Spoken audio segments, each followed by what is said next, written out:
Welcome to Sweet Life Beat Life. We hope this video helps. You begin by choosing the right delivery: a bot message, channel post, or inline keyboard. Once decided, gather the URL and token and open your message editor or API client.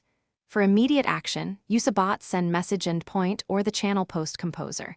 Make sure to set parse mode to HTML or Markdown v2.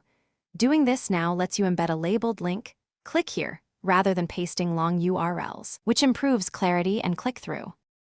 Now craft the actual link. If using HTML, wrap the URL, a href equals https://example. Click here /a. If using Markdown v2, right-click here, https://example.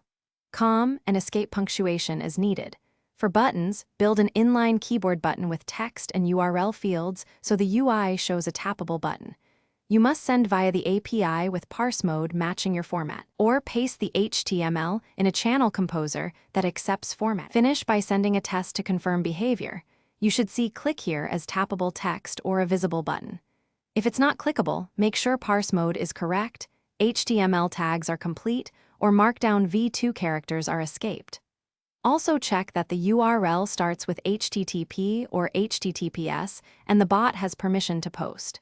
If problems persist, switch to an inline keyboard button, because buttons avoid formatting quirks and give a consistent click target, a reliable fallback tip.